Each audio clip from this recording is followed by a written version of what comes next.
In our CEO call today, Asia is being forging closer ties with Latin America, but there are challenges as Asian companies look for more products and services from that region rather than just resources and raw materials, the traditional markets. Now, for more on that changing relationship, we're joined by Susan Segal, President and CEO of the Council of the Americas. Now, she is here in Singapore for the Latin Asia Business Forum. It's into its third day here. Great to have you with us today, Susan. Thank you very much. Great to be here. You know, we said in our introduction that Asian companies are increasingly looking beyond raw materials, resources, looking for products and services in new areas from Latin America. What do you think has prompted this shift?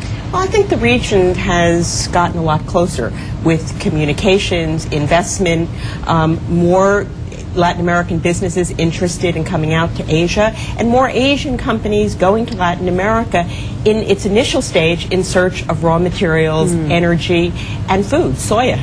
So that has brought the relationships closer, and that, I think, will drive the relationships in the future. Susan, let me try and explore this. I mean, a couple of other guests we've had on from the forum earlier this week were saying that, one of the big themes is probably going to be Latin America. It's a huge need for infrastructure build-out, and the capital out here in emerging markets in Asia and expertise, construction companies, etc., that might help them to do that. Is that going to be a big sort of theme going forward? I think that is the biggest theme. Yeah. Latin America is infrastructure short. It is capital short, but as you said, it is also technologically short. So as a competitive matter, if Latin America cannot build out the infrastructure, you look at a place like Brazil, you go north into Brazil, they have an infinite ability to produce soya and food, but they don't have the infrastructure necessarily to get it to the ports.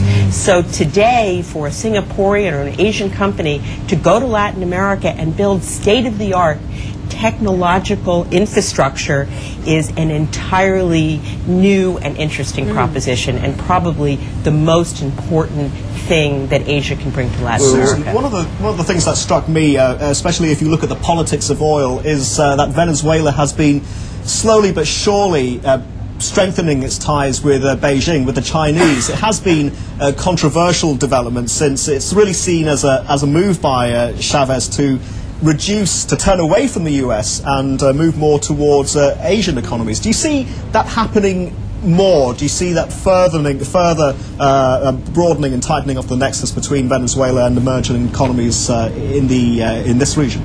I think that many Latin American countries, including Venezuela, are trying to strengthen ties with Asian countries, China being a key market for all Latin American countries.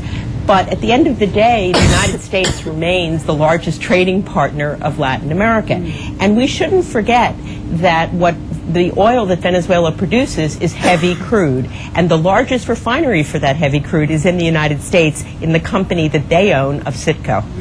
Are you worried at all about rising protectionism in the U.S.? I mean, we've been talking a lot about the delays in the pending U.S. and various Latin American FTAs, getting their approval. And do you think that those delays and rising protection in the United States side might force Latin American companies and countries to look further to Asia as a result? Well, I worry a great deal about protectionism in the United States, and I worry a great deal about the 3 pending trade agreements. I think we'll see the passage of Peru before the end of the year, and I think the passage of the Panama and Colombian trade agreements will actually flow into 2008, but I'm confident eventually they will get approved, because strategically they're very, very important to the United States.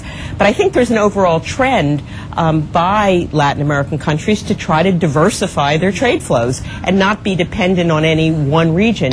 You look at a country like Chile, which is probably the most successful economy, even though it's small, in Latin America, and their trade flows are really a third, a third, a third. A third destined to Europe, a third destined to Asia, and a third destined to the United States. Well balanced. All right, Susan, just out of time. Great to talk to you, man. We'll have to leave it there. Thank you very much. All right, Susan Segal there, President and CEO of the Council of the Americas. We're half an hour